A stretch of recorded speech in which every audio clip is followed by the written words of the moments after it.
नमस्कार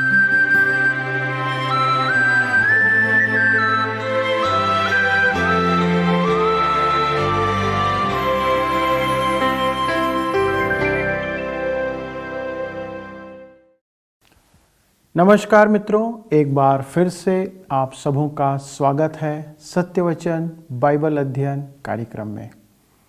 पिछले 2 अध्ययनों में हमने उत्पत्ति की पुस्तक की रूपरेखा और परिचय को देखा और यह जाना कि उत्पत्ति की पुस्तक हमें किस प्रकार से परमेश्वर के बारे में बताती है। मित्रों, आज हम अपने मुख्य अध्ययन को प्रारंभ करने जा रहे हैं, जो उत्पत्ति की पुस्तक के पहले अध्याय के पहले वचन पर केंद्रित है। आज तक संसार में जितनी भी बातें कही गई हैं, उनमें से सबसे गहन और गंभीर कथन यह है कि आदि में परमेश्वर ने आकाश और सृष्टि की रचना की। मित्रों, यह हमारे लिए बहुत ही कौतूहल की बात है कि सृष्टि की रचना की कहानी केवल 282 शब्दों में बाइबल में बताई गई है। यद्यपि यह एक बहुत ही विशाल विषय है और कार्य है, परंतु निश्चय ही परमेश्वर यह चाहते हैं कि हम इस विषय पर केवल संक्षिप्त में ही ज्ञान रखें। प्रिय मित्रों, सृष्टि की रचना जिस प्रकार से की गई, उस पर संसार में बहुत से बुद्धिमान और वैज्ञानिकों के बीच में बहुत ही विरोधाभास देखने को मिलता है। जबकि हम इब्रानी 11 उसके पहले वचन से तीसरे वचन में यह जान पाते हैं कि विश्वास ही से हम जान जाते हैं कि सारी सृष्टि की रचना परमेश्वर के वचन के द्वारा हुई है। दोस्तों, यह पवित्र वचन वास्तव में केवल परमेश्वर से मनुष्य के संबंध को दर्शाने के लिए लिखा गया है और दूसरी तरफ इसका उद्देश्य यह भी है कि मनुष्य जान ले कि परमेश्वर मनुष्य से क्या क्या अपेक्षा रखते हैं और मनुष्य क्या करे जिससे कि वह उद्धार को प्राप्त कर सके।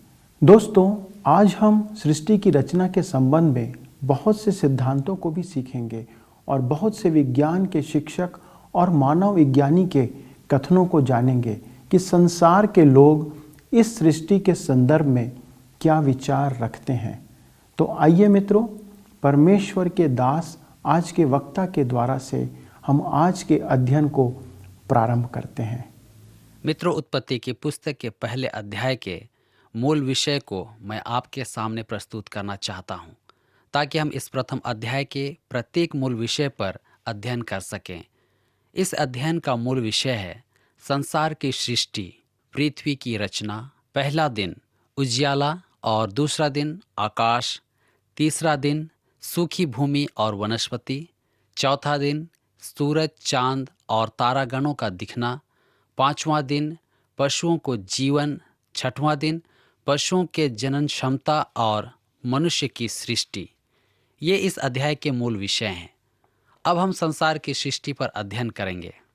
उत्पत्ति की पुस्तक उसके पहले अध्याय के पहले पद में लिखा है, आदि में परमेश्वर ने आकाश और पृथ्वी की सृष्टि की। मित्रों, आज तक संसार में जितनी भी बातें कही गई है, उनमें से ये सबसे गहन और गंभीर कथन है।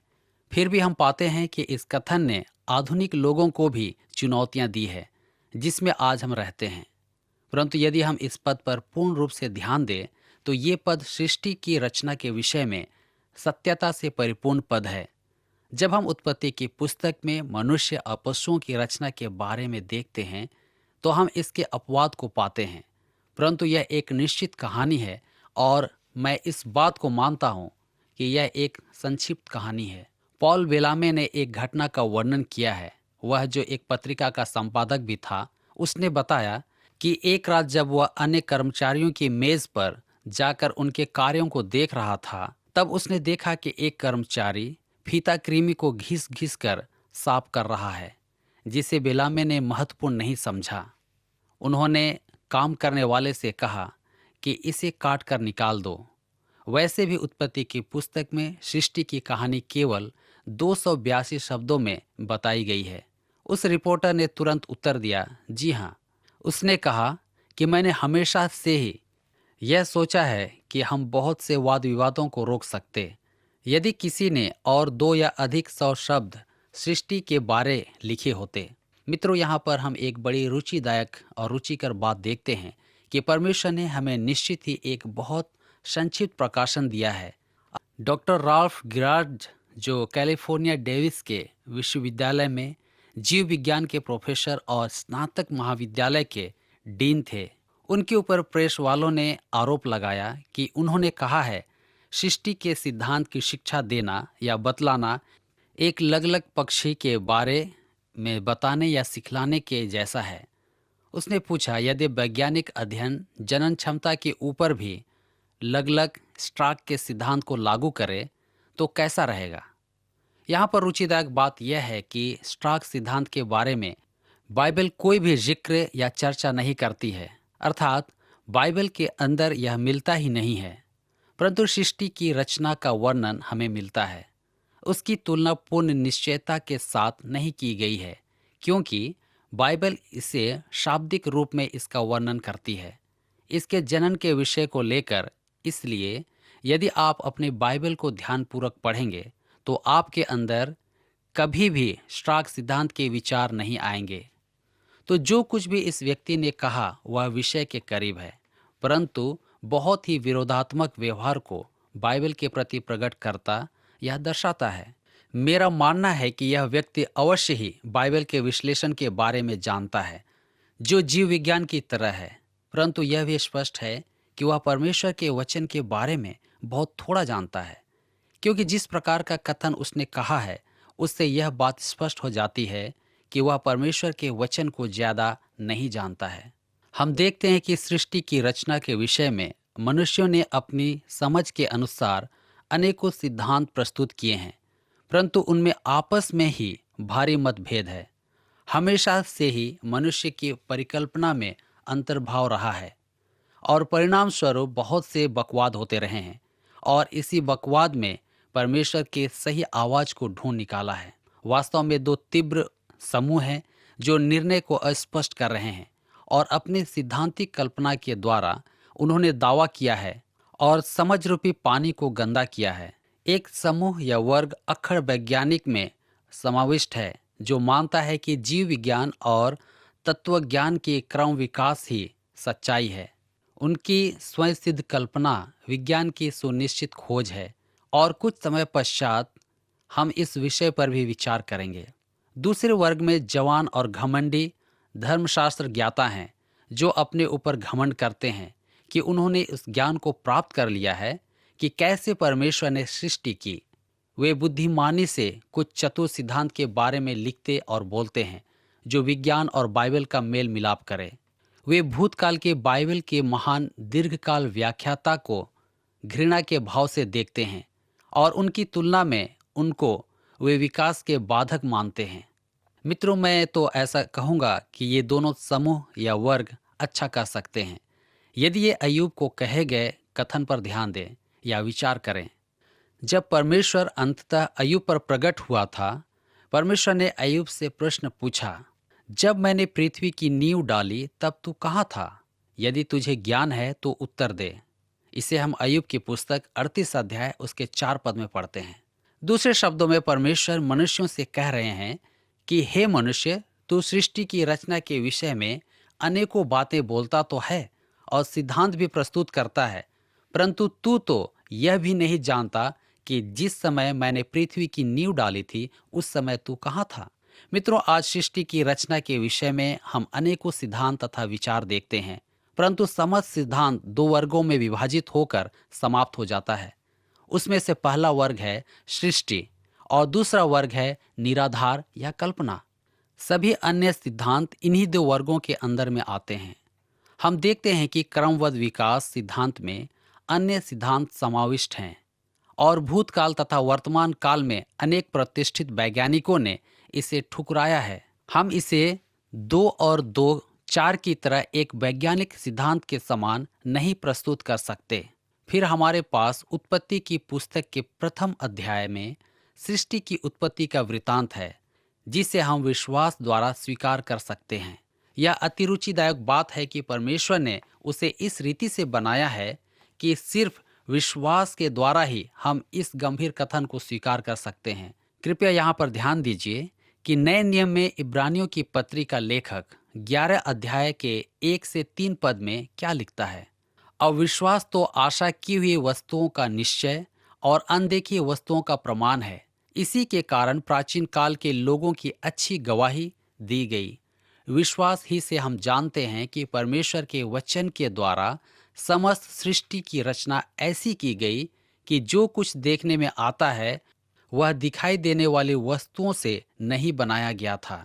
मित्रों, यहाँ हम देखते हैं कि एक बड़ी समस्या फिर भी बनी हुई है। वह यह है कि बिना किसी तत्व के सृष्टि की रचना कैसे या किस प्रकार हो गई। अब हमारे सामने उत्तर पाने का एक ही मार्ग है और वह है विश्वास या फिर अनुमान। हम जानते हैं कि कल्पना किसी भी प्रकार से वैज्ञानिक आधार पर सही सिद्ध नहीं होती, इसलिए अब केवल विश्वास ही हमें सृष्टि की उत्पत्ति के विषय में हमारी सहायता कर सकता है। प्रिय मित्रों, परमेश्वर का भक्त मूसा एक मानवीय माध्यम था जिसे परमेश्वर ने उत्पत्ति की पुस्तक लिखने के लिए प्रयोग किया। संत पौलुस तीमुथियुस की दूसरी पत्री के 3 अध्याय के 16 और 17 पद में परमेश्वर के वचन के उद्देश्य को स्पष्ट करते हुए कहते हैं कि संपूर्ण पवित्र शास्त्र परमेश्वर की प्रेरणा से रचा गया है और शिक्षा, ताड़ना, सुधार और धार्मिकता की शिक्षा के लिए उपयोगी है, जिससे कि परमेश्वर का भक्त प्रत्येक भले कार्य के लिए कुशल और तत्पर हो जाए। इस प्रकार हम देखते हैं कि परमेश्वर के वचन को लिखने का उद्देश्य केवल धार्मिकता के विषय में शिक्षा देना है। यह वचन हमें जीव विज्ञान अथवा भूविज्ञान सिखाने के लिए नहीं लिखा गया। मित्रों, यह पवित्र वचन वास्तव में केवल परमेश्वर से मनुष्य के संबंध को दर्शाने के लिए लिखा गया है और दूसरी ओर इसका उद्देश्य यह भी है कि मनुष्य जान ले कि परमेश्वर मनुष्य से क्या क्या अपेक्षा या आशा करता है और मनुष्य को क्या करना चाहिए कि उसका उद्धार हो जाए। हमें इस बात का ध्यान रखना चाहिए कि बाइबल केवल ज्ञानवानों, पढ़े लिखे लोगों के लिए नहीं लिखी गई, परंतु यह प्रत्येक युग और प्रत्येक देश के साधारण लोगों के लिए लिखी गई है, ताकि प्रत्येक व्यक्ति इसे समझ सके और अपने आत्मिक जीवन में लाभ उठा सके। यदि यह पुस्तक मूसा के युग के लोगों के लिए या वैज्ञानिक ढंग से लिखी जाती तो निश्चय ही लोग बाइबल को अस्वीकार कर देते। इसलिए मनुष्यों ने जगत की सृष्टि या उत्पत्ति के विषय में अनेकों उत्तर या विचार प्रस्तुत किए। उनमें पहला विचार है माया अर्थात भ्रम। इनका यह विचार है कि सृष्टि एक माया है या भ्रम है, सत्यता से बिल्कुल परे है। लेकिन इसके बावजूद भी कुछ लोग इस सिद्धांत को मानते हैं और दूसरे विचार के लोग यह मानते हैं कि पृथ्वी अपने आप ही बिना किसी तत्व के उत्पन्न हो गई है। तीसरे प्रकार के लोगों का विचार है कि पृथ्वी की सृष्टि नहीं हुई, परंतु यह आदिकाल से ही विद्यमान थी। अब अंतिम और चौथा विचार है कि पृथ्वी की सृष्टि या रचना की गई है और पृथ्वी को किसी ने रचा है। इस विचार ने अनेकों सिद्धांत को जन्म दिया है, जिसके द्वारा मनुष्य पृथ्वी की सृष्टि या रचना का हल ढूंढने का प्रयास करता है। मेरे समक्ष कुछ सिद्धांत हैं जिसे मनुष्यों ने जगत के इतिहास से लेकर अब तक विकसित किए हैं। डॉक्टर हार्लो ज़ेप्ले, जो हार्वर्ड के अध्यक्ष थे, उन्होंने कहा कि जिस पृथ्वी पर हम रहते हैं, हमें उसके ज्ञान के विषय में अभी तक पूर्ण जानकारी नहीं है, अर्थात अभी भी हम अंधकार में हैं। उसने यह भी देखा कि हमें ज्ञान में जितना विकास प्राप्त कर लेना चाहिए था, अनुमानता हम उतना नहीं कर पाए हैं।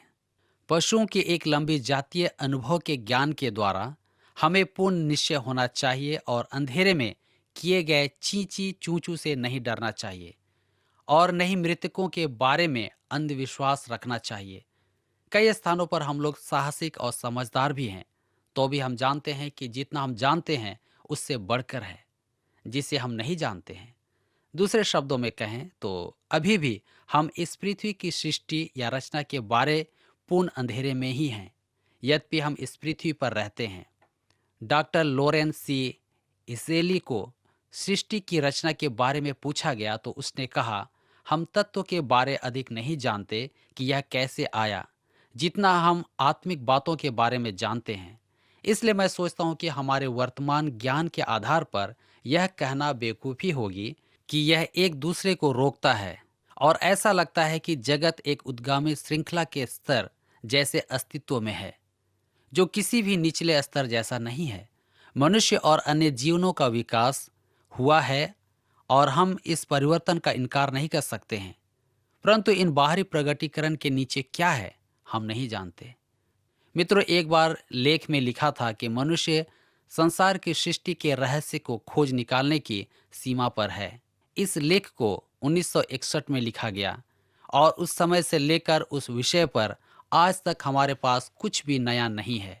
एडविन कॉन्क्लिन ने क्रमबद्ध विकास पर कहा कि संभावित जीवन का उद्गम एक दुर्घटना के द्वारा है। ऐसा कहना मानो एक छापाखाना में विस्फोट से पूर्ण शब्दकोश का तैयार होकर निकलना है। एक वैज्ञानिक के द्वारा इस प्रकार की बातें बिल्कुल अवैज्ञानिक लगती है, परंतु यह सच है। मित्रों, ऐसा लगता है कि संसार के उद्गम के 3 सिद्धांत हैं, जिसके बारे में ज्योतिष शास्त्रों ने भी कहा है, और इन तीनों को जानना एक रुचिदायक बात है। पहला है जो अटल अवस्था सिद्धांत के नाम से जाना जाता है, और दूसरा है महाविस्फोट सिद्धांत, और तीसरा सिद्धांत है दोलायमान सिद्धांत। ये ही 3 सिद्धांत हैं।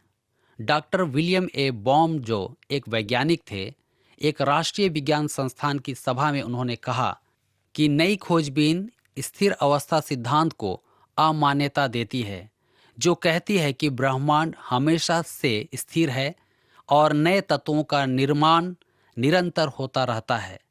कई वर्ष पूर्व यह सिद्धांत स्वीकार किया गया था, परंतु अब उनके पास ब्रह्मांड की सृष्टि के नए सिद्धांत हैं। डॉक्टर बॉम स्पष्ट रूप से महाविस्फोट सिद्धांत को मानते हैं।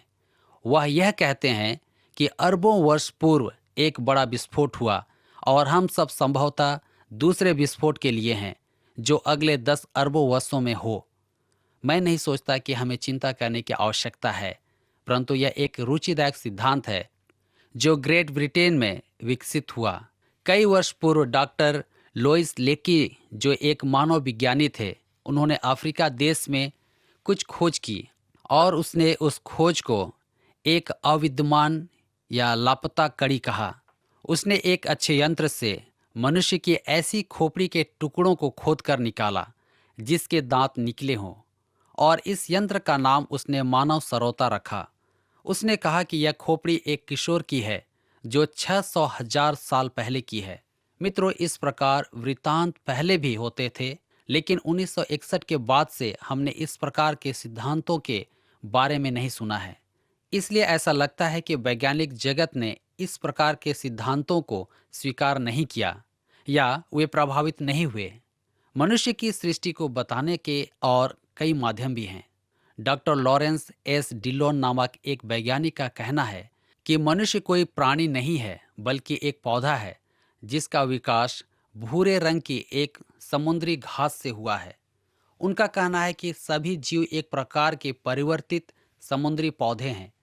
यदि यह ऐसा ही है तो मित्रों, आप अपने दादा दादी या पूर्वजों को गलत जगहों में ढूंढ रहे हैं।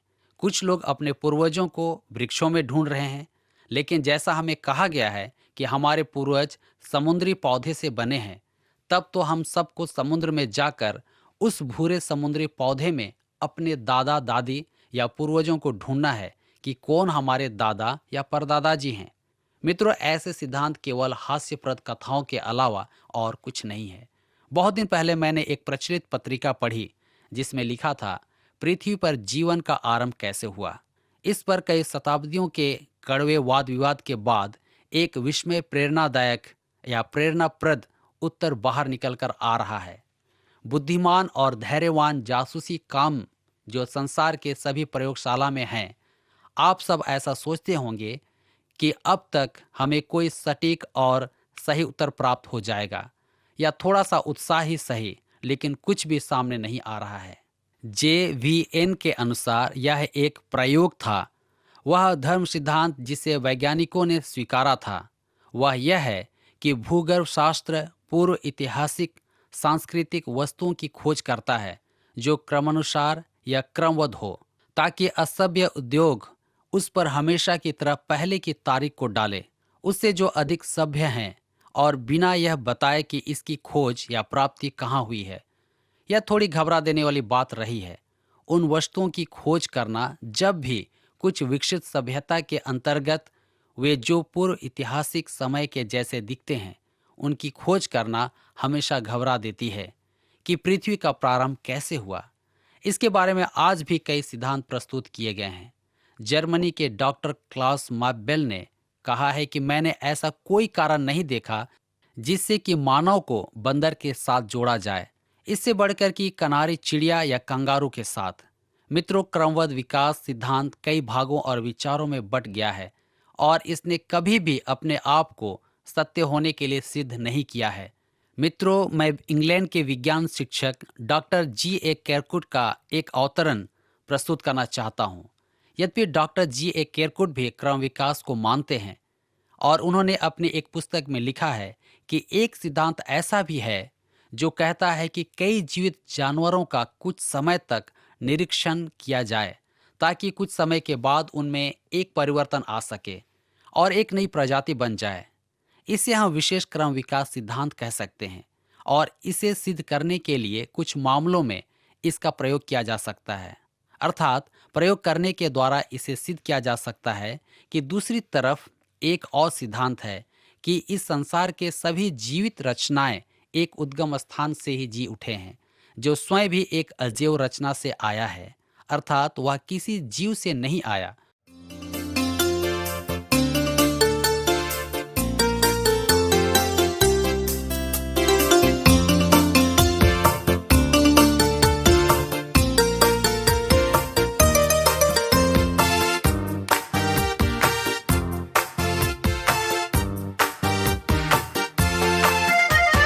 पर्वतों को देखूंगा मैं,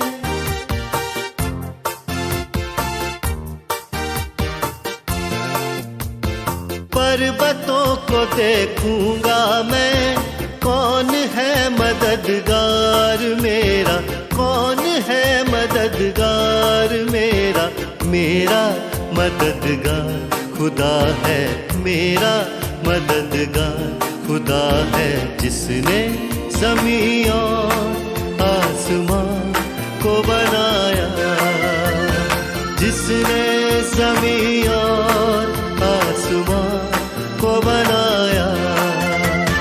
पर्वतों को देखूंगा मैं,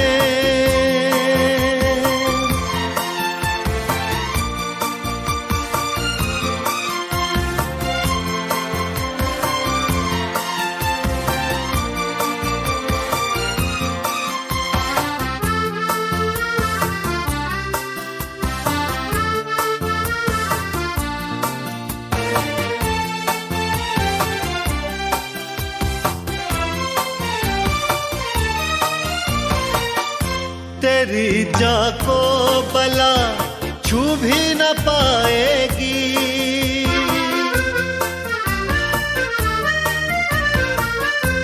तेरी जान को बला छू भी न पाएगी, न गर्मी चांद और सूरज की कभी तुझको जलाएगी, न गर्मी चांद और सूरज की कभी तुझको जलाएगी। मेरा साहिबा खुदा है, मेरा साहिबा खुदा है, जिसने ज़मीं और आसमान को बनाया, जिसने ज़मीं और आसमान को बनाया। पर्वतों को देखूंगा मैं,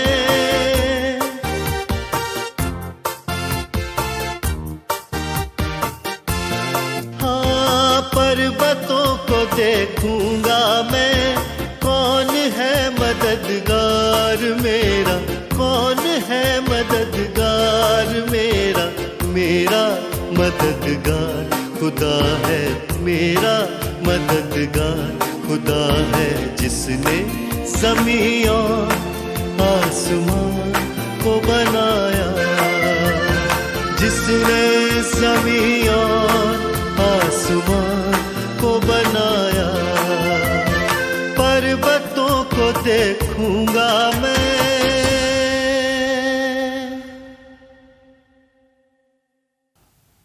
प्रिय दर्शकों, आज के अध्ययन के द्वारा हमने यह जाना कि किस प्रकार से परमेश्वर ने अपने वचनों के द्वारा सृष्टि का निर्माण किया। और जब हम अय्यूब की पुस्तक के 38 अध्याय के 4 वचन को पढ़ते हैं तो वहाँ पर परमेश्वर अय्यूब से कहते हैं कि जब मैंने पृथ्वी की नींव डाली तब तू कहाँ था। इसका तात्पर्य यह है कि मनुष्य परमेश्वर की सृष्टि के बारे में केवल अनुमान लगा सकता है, पर शुद्धता के साथ, निश्चितता के साथ कुछ कह नहीं सकता।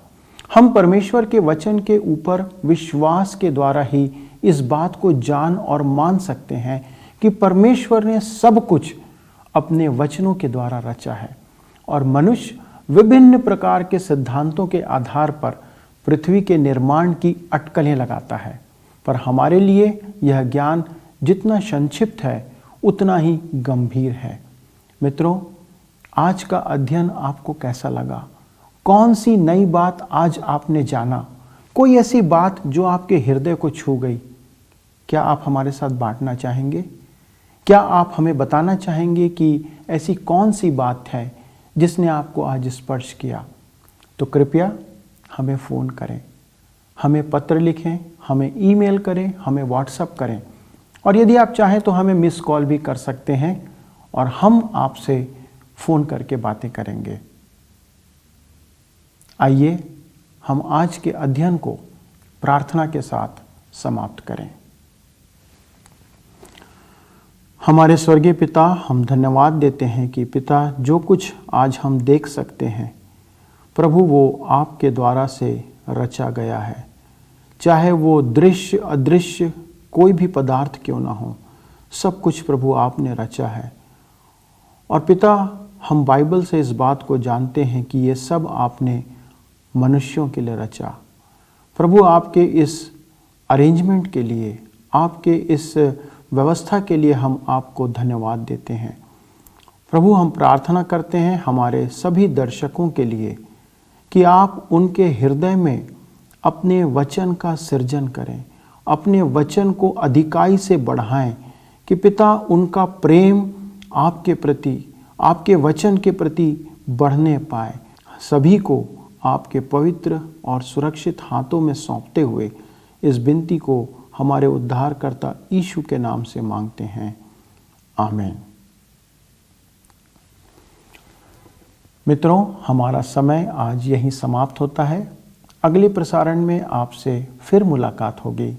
तब तक हमें इजाज़त दें। नमस्कार। हमारा आज का कार्यक्रम आपको कैसा लगा, हमें अवश्य बताएं। हमारा फ़ोन नंबर है 9198210018 और दूसरा नंबर है 9651433397। यदि आप चाहें तो हमें मिस कॉल भी दे सकते हैं। इसके लिए हमारा नंबर है 0444-908-1246। अगर आप ईमेल करना चाहें तो हमारा ईमेल आईडी है hindi@radio882.com। पत्र व्यवहार के लिए हमारा पता है TWR India, post box number 317, Lucknow 226001। YouTube और फेसबुक पेज पर भी आप हमसे जुड़ सकते हैं। उसके लिए आप TWR इंडिया हिंदी के द्वारा जुड़ें।